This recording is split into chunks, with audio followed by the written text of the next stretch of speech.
नमस्कार, मी मानसी कांबळे. आपण पाहताय माय कोकण न्यूज 24.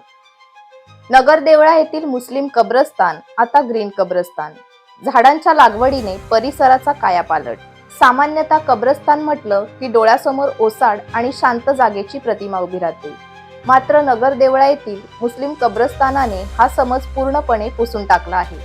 सुमारे 12 एकर क्षेत्रावर पसरलेलं हे कब्रस्तान आता ग्रीन कब्रस्तान म्हणून नावारूपास येत असून संपूर्ण परिसर हिरवाईने नटला आहे. पर्यावरण संवर्धन आणि पक्ष्यांचा किलबिलाट. या कब्रस्तानात विविध प्रकारची फळझाडे, फुलझाडे आणि दाट सावली देणारी झाडे मोठ्या प्रमाणावर लावण्यात आली आहेत. यामुळे सकाळ संध्याकाळ येथे पक्ष्यांचा किलबिलाट ऐकायला मिळतो. फुलांचा सुगंध आणि निसर्गरम्य वातावरणामुळे येथे येणाऱ्या भाविकांना एक वेगळीच शांतता आणि सकारात्मक अनुभूती मिळत आहे. विशेष म्हणजे या परिसरात एक भव्य प्रवेशद्वार आणि मोठी ईदगाहही उभारण्यात आली आहे.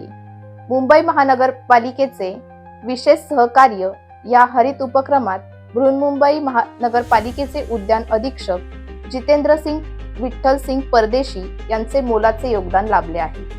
त्यांनी मागील वर्षी 100हून अधिक रोपे उपलब्ध करून दिली होती.